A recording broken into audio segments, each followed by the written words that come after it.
Yeah.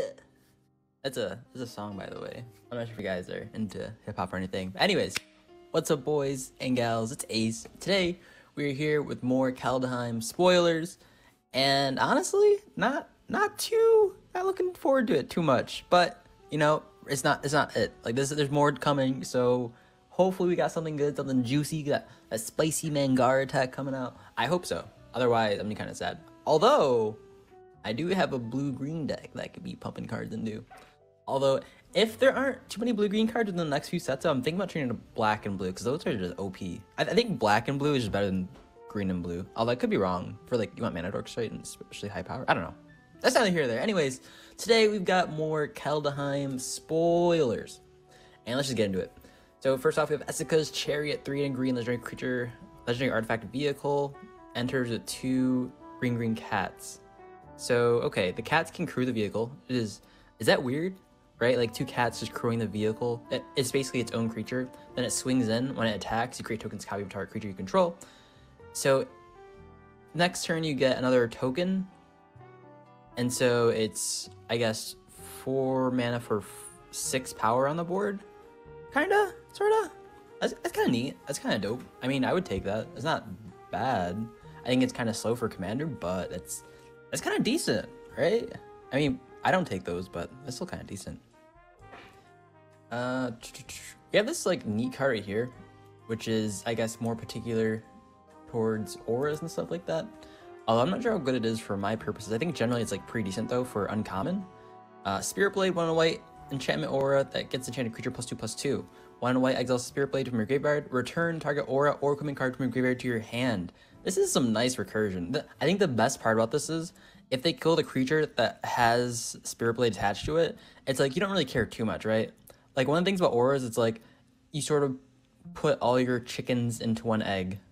Wait, what? Wait, you put all your eggs into one basket, and it's just like when someone kills it, it's like, all right, I don't know what to do now, right? So the thing about this is if you got a bunch of crap in your graveyard, like let's be honest, most auras and equipment are just bad. This just gets your crap back, right? That crap is going right back to your hands. I dig that. I can go with that. That's pretty dope. Yeah, I mean this is uncommon, so for what it's worth, I think that's pretty decent. That's pretty decent. I've got a few more spicy things. I'm not sure if you guys can actually in my background. I've got my little Roomba rock thing going on in the back. Search for Glory. All right, this artwork is kind of dope though. This artwork is dope, 100%. 2 and a white, snow sorcery. Search your library for a snow card, legendary card, or saga. Reveal it. That card and put it into your hand. Shuffle your library. You gain 1 life for each snow mana spent casting this spell. So it's not too bad, right? Especially for like the temple loss in a standard environment. For an EDH environment, I don't think this is too good. Like mostly people are playing. If you're playing like white, I don't know what sagas are really worth unless you're playing like Eswell Conqueror's Death for 5 mana to exile something. Is that really worth? I think that's sort of slow. Which reason why I took it out of my decks. Although maybe go back to it. This is definitely more of like a cedh card. Like if you're playing cedh, you probably want this for like another cedh effect because it gets a legendary card. I don't know what snow cards are good with this, but maybe you play this and you're playing a bunch of snow and you get the scrying sheets. Maybe that's the only thing I can think of. This is a fine card, I guess. I guess it's decent. I don't know if I'm rocking with it though. I don't know. It seems kind of slow. I think getting the enchantments is better than getting like a snow card or legendary card or saga. I don't know though. Like I feel like this is gonna be slightly better in most cases.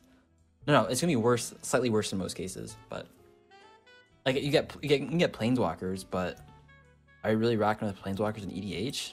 Come on. I'm having big doubts about that one, boys. We have 2 more.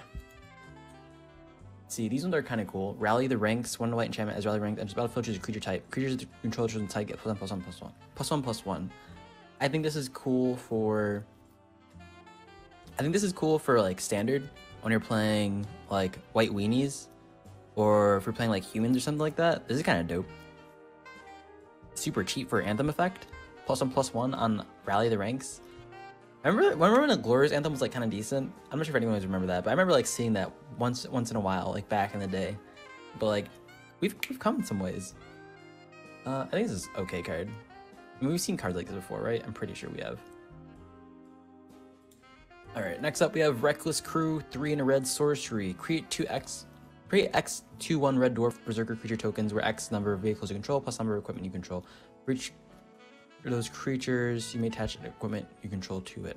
Okay, dude, I was about to flip out if I saw haste. If I saw haste, that would have been nutty. But even then, if you have vehicles and stuff and like they just crew them, it's like it doesn't really matter at that point, right? They're already going in. This is a pretty decent card, I think. If you're playing equipment, I guess not equipment. If you're playing vehicles in standard, I think this is kind of dope. This is basically, I don't want to say board wipe protection, but it's definitely going to be one of those cards that will get you there. I think you definitely play this when you've accrued enough vehicles on the battlefield, and that way they can't like wrath these guys, right? The bad thing about wrath is that it's sorcery speed, and so they sorcery speed wrath, right? And then it's your turn. You play this. You crew your vehicles and you dump them at the other dude, right?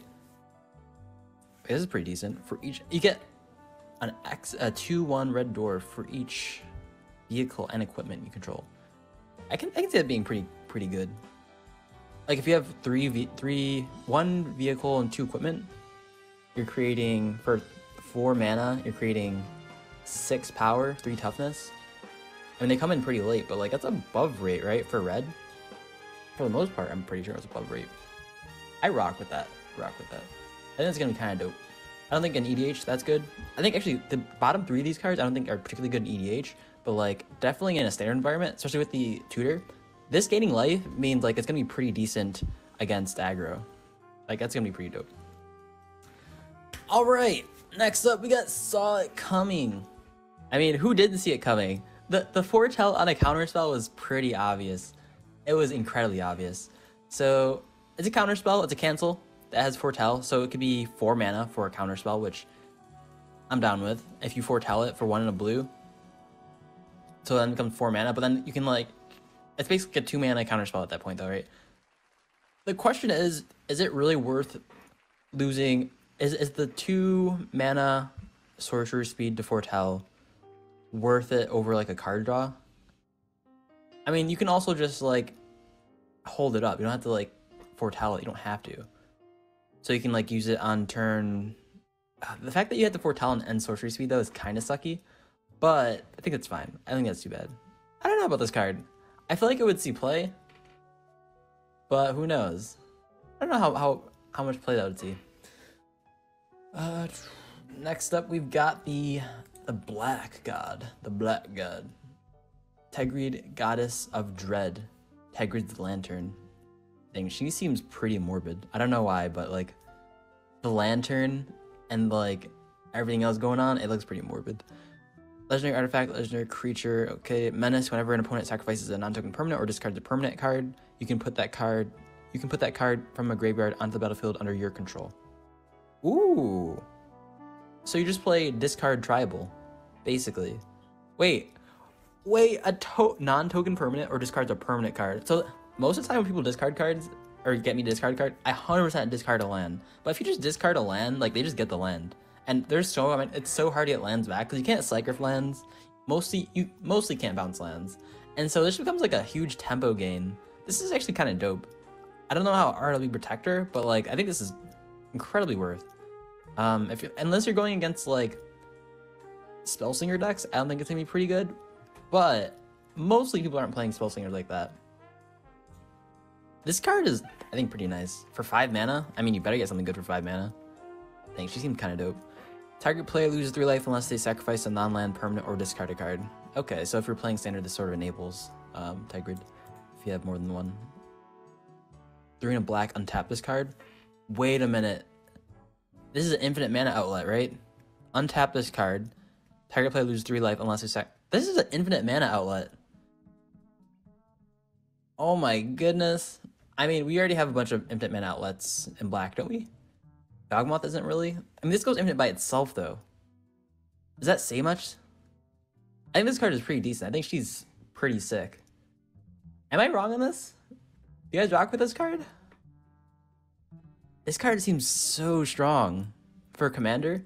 I mean, it's coming in late, but it does a lot. I don't know if there's any infinite mana outlets in black.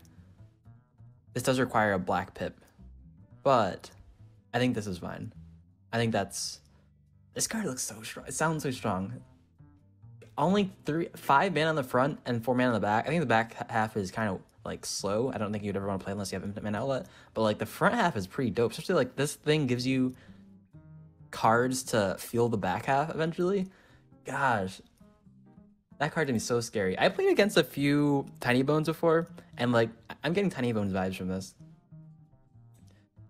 All right, next up we have. I don't want to talk about this. Okay, we've got Raven form, and we've got this card. I don't know what this card is called, but it's a mess. Okay, Iron Verdict. Okay. Maybe I do get Raven form. All right, we'll talk up a little small talk here, because maybe I don't know this. Maybe I'm in the minority here, but you're telling me white can't have a Raven form?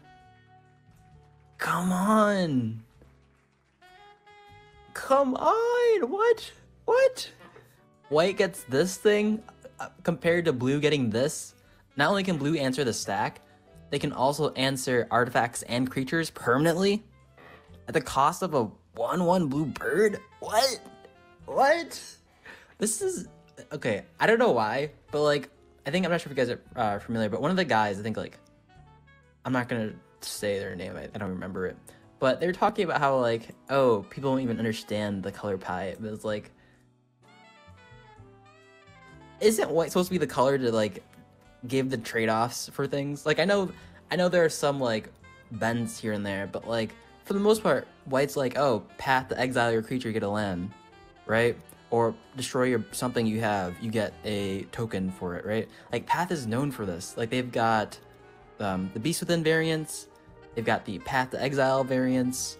They've got all these like other things like crib swaps. And this is like basically a crib swap, but also affects artifacts and creatures and exiles them. You know what? Color exiles too. White exiles. I'm like, come on. Maybe I'm overreacting with this, but deal 5 damage to target tapped creature. I don't know. Like, I could totally see this being, like, in a control deck, too. For 2, you can hold it up and exile it on your turn. Next turn or something like that. You don't have to pay the full 3, like, immediately. That seems kind of broke, right? Right? That's 100% broke. Next up, we have Firja, Judge of Valor. I forgot. I hope I'm saying her name right. Firja or Firja? I don't know. I'm sorry, guys. Basically, a 5-mana legendary creature, Angel Cleric, with flying and lifelink. Whenever you cast a second spell each turn, look at the top 3 cards of your library. Put them into your hand and the rest of them to your graveyard. 2/4. Honestly, this is what I'm talking about when I'm looking for, like, Orzhov cards. Now, I know what you're saying. Like, this is obviously, like, Dimir. But, hear me out. The fact that it's bound, the restriction is bound by the second spell you cast is, I think, primarily a white thing now, I am thinking, where I think the only cards that mention casting and like giving you some sort of benefit have been like Mangara. I mean, that's all I have though. That's all my that's all my evidence for that claim. This card is totally like Izzet or Dimir, 100%. I don't know why it's black and white, but being uncommon, I don't think it's breaking anything. I could totally see them like bringing this down like 1 CMC and making this rare. I'd hope that. Yeah, this card is dope for uncommon. Like an uncommon black-white creature that gives you card advantage. And you're playing black too, so like the cards going to your grave are probably going to be something. Like you're probably drawing 3 cards from this, right? Is that how we're thinking about it? I think this card's kind of dope. It's definitely kind of sick, at least. I don't know how good it'll be in standard, but like in EDH, if you're playing like mid-power or lower-power battlecruiser, this is dope. Next up, we have the World Tree, which I have no clue why it's not legendary, but the art for it is so sick. So taps for green, okay. And it has our chromatic lantern effect. As you control 6 or more lands you control have add 1 mana of any color. Okay, that's cool. And you can sacrifice it for Wooburg ×2. Sacrifice the World Tree to your library for any number of god cards found on the battlefield under your control. Shuffle your library. This is probably a game ender for god decks. I don't know if that says too much, but like this is probably pretty strong.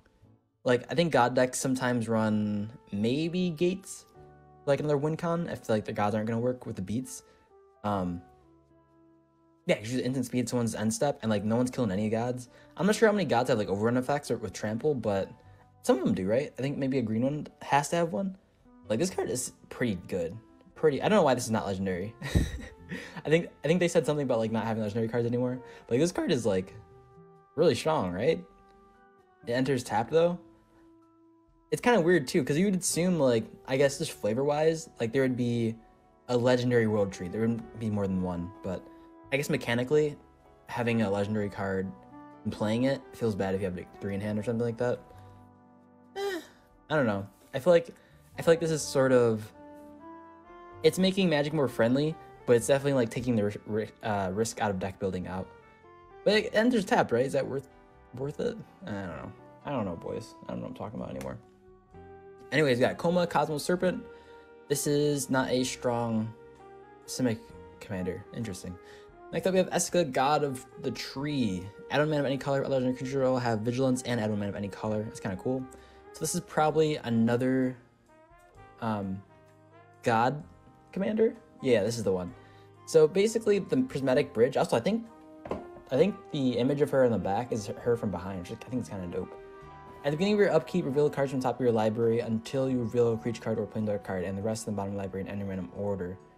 Starheim awaits. Yeah, this card is strong. Like, enchantments as is are pretty hard to get rid of. Like, imagine casting this as an enchantment. You're always going to be getting creatures from your library onto the battlefield. Reveal a creature or a planeswalker. Ooh, or you just do planeswalker tribal with this. That's kind of strong. That's really strong. I mean, you have to play 2 to Wooburg, though. Yeah, that's really strong. It's reveal a card from the top of your library until you reveal a creature or planeswalker. So you're always getting something every turn. Some big fatty. What do you even play with this? I mean, you can play big stompy, or just like big creatures like Eldrazi, stuff like that. 5-color Eldrazi. Okay, this card is pretty strong. I think you play like big strong creatures though, because it has the whole legendary clause. Like maybe you ramp out, get a good board state, then they kill Esika for some reason, and you get prismatic bridge later. Like 7 mana and you're playing green isn't too bad. This card is dope. It's a pretty strong card. I give it a thumbs up. What do we have next? Oh, we've got our... This card is kind of strong too. Cosmos Charger. Flash, flying, foretelling cards from your hand cost 1 less and can be done on any player's turn. So that gives your foretelling instant speed. Kind of cool. Foretell for 3 mana. Okay, so 5 mana to cast this later on. That's kind of strong. I don't think you want to be doing that too much. Like, it's going to be like a foretell, mono foretell only deck is going to be kind of weird. I don't know how that wins, but there's a bunch of like strong haymakers in this game, right? This is a cool card. Foretelling. It's only foretelling too, so you have to do like foretelling tribal with this. It's kind of cool. Except we've got kolvori, God of Kinship. As long as you control 3 or more legendary creatures, kolvori gets +4/+2 and has vigilance. This is the second, sort of. Oh no, this is the second green spell that has to deal with legendaries. Is green getting more legendary matters things like white? Green has become white. I mean, green has been everything though. Okay. Look at the top 600 library. You may reveal a legendary creature card from your hand, from among them, put them into your hand. Put the rest of your bottom library in order. Oh, you can do mono green legendary, mono green cedh. That wouldn't work at all, would it? You may reveal a legendary creature card for 2 mana and a tap, but you're also at 4 mana commander. I don't know. As the ringhart, and it also has a flip side. As the ringhart crest enters the battlefield, choose a creature type. Add a green, so it only cast a creature spell of the chosen type or a legendary creature spell. Okay, so it's a mana rock. Okay. Can you imagine like playing this and you just play as a mana rock the whole game? Your commander's just sitting there as a mana rock. That's kind of crazy. Who would do it? Would you do that? It's kind of crazy. All right, next up we've got Tyvar Kell. 4 mana planeswalker. Elves you control have add black. What? What? I was totally expecting to add green or something. That's interesting. Put a +1 counter on up to 1 target elf. Untap it against the touch until end of turn. Create a 1/1 elf green warrior creature token. You get an emblem whenever you cast an elf spell. It gains haste until end of turn, and you draw 2 cards. This is kind of nutty, isn't it? This is like the payoff for elfball and commander, right? Like, you don't even have to have a mana dork elf. You literally just play an elf and it taps for black. And then if you have the emblem, it taps for black. Hopefully it pays for itself. It's mana neutral. And it's just mana neutral for basically 0 mana elf. A 1 mana elf is for free, draw 2 cards. That's kind of strong. And you're also playing like Priest of Titania, right? 100%. So this is basically just like free mana, win the game. This is strong. This is incredibly strong. Holy crap. Like, the +1, is it worth it though? Playing +1 is counter target elf you control, untap it, it gains death touch until end of turn. So it creates elves by itself though. But that's a 0. Oh, that's a 0. That's kind of rough though. It's not a +1 to create an elf. Ooh, this is a strong card, no? I think this card is pretty strong. God, it's so close to being good though. I don't know why you'd +1 it. Like, if you want mana for 4 mana, this is 4 mana, create a 1/1. Then 4 mana, it's create a 4 mana for a 1/1. That's probably not worth it. 100% not worth it because we have 1 mana 1/1s. 2 mana for 2/2 that gives you 2 mana maybe? Is that a thing already? I don't think that's a thing. That seems kind of OP, right? Yeah. Okay. So if you're untapping with us two times, maybe it's worth it. But that means you're not getting your emblem. I don't see why you don't just like protect this thing and get the emblem. You 100% get the emblem here. Oh, this card. I don't even play elves. This card seems kind of spicy. Anyways, next up, Path of the World Tree. 1 and a green enchantment. When Path of the World Tree enters the battlefield, library for basic land reveal it, put it in your hand. For 2 and Wooburg, sacrifice Path of the World Tree. You gain 2 life. You draw 2 cards. Target opponent loses 2 life. Put Path of the World Tree deals damage up to 1 target creature. You create a 2/2 bear creature token. Holy crap. Bruh. Wait. Is it me, or are they equivocating 2 life to 2 cards? Bruh. The strongest part about this card is the fact that you draw 2 cards. You draw 3 cards, essentially, after using the whole spell. But, what? Draw 2 cards? That's literally only for flavor reasons. Literally only. Draw 2 cards? The white thing couldn't have been, like, gain 4 life or something like that? Like, what? That's crazy. I mean, okay, to be fair, drawing 2 cards for 7 mana isn't something you want to do. But the way it's worded, it makes it seem like it's trying to parse this out and say, like, oh, 2 cards, same as 2 life or something like that, right? Like, I feel like the mana cost should have, like, at least 1 more blue pip. At least. Come on, bruh. It's whatever, though. It's whatever. Next up, we have Trickster God's Heist. You may exchange control of 2 target creatures. You may exchange control of 2 target non-basic 9 creature permanents that share a card type. Target player loses 3 life, you gain 3 life. That sounds like a bunch of nonsense. I don't know about that one. We already went over Raven form. Forging the Tyrate Sword. 1 Boros, create a treasure token. Okay, so you create a treasure token twice. Search your library for a card named Halvar, God of Battle, or an equipment card, reveal it, put it into your hand, then shuffle it. This is kind of strong. I wish this was mono white because it makes more sense because Halvar is white. Can't play it in like a Halvar EDH deck. And I'm not sure how strong he would be as a standard card. And like Boros could have played it too, right? Being mono white. And there's nothing really. Maybe the treasure tokens is what makes it red, because red is one that makes the mana and treasure tokens. Like, nothing is really red about this card, right? Even equipments. White has been the one to get equipments. Red can't really tutor for equipments like that, I don't think. Besides, like, Golos. I don't know. Maybe it's just there because they wanted to make it Boros, so that way mono white can't play or something like that, or mono red. I don't know. I feel like this could be done mono white. Probably not mono red, but more mono white. Gosh, I sound so biased. Okay, went over some of this. Went over Calamity Bear before. Giant Gauntlet. Alright. Goldspan Dragon, I think is the last one I'm talking about. Yeah, it's the last one I'm talking about. Alright. Goldspan Dragon. So 5 mana, 3 in red for flying haste dragon. Whenever goldspan dragon attacks or becomes a target of a spell, create a token. Whoa. So you attack and you get your mana back. So it's 3 mana for what? Wait. This is actually just a 3 mana dragon. Wait, whenever he attacks, he has haste, so he's always attacking first, right? Or he becomes a target of a spell or a target of a spell. You just create a treasure token and your treasure's tap for 2 red. Bruh, this is 3 mana for a 4/4. This card seems nutty. Okay, it is mythic rare, but like, dang. This card is good or what? This card seems good. I don't know what deck you played in EDH, but like in standard, you 100% play this card. Oh, if you're playing mono big red, I guess. I think mono red wants it, but big red, something like that. The fact that you can attack the turn it comes in, which means you get 2 mana back if it sticks, is pretty good. Even if it doesn't stick, it's a 4 mana.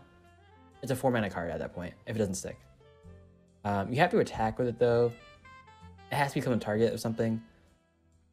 So like there's a world where like it's 5 mana get countered, but like I think the majority of the time if you're not playing against blue, it's mostly like a 4 mana 4/4 with haste, or like or 3 mana card that I guess sort of runs away with the game. I don't know if it runs away with the game, but like it gets you a lot of mana. It's not Runaway Steamkin, but like because Runaway Steamkin was on turn 2. But like this is pretty strong for like a big red or big stompy red deck. This card is cool. This card is cool. Anyways, we're gonna conclude there. We got some pretty sweet cards here. I don't know what I want to build with this set so far, but like red got some spicy stuff, and green got some spicy stuff. That's all we gotta say. This is some spicy multicolored cards. I'm really digging the art for some of these, like the Doomscar Oracle. His staff looks sick. There's some spicy stuff in here. I'm totally waiting for more. Let's refresh just in case. But anyways, thanks guys for watching. Peace out, and I'll catch you guys later.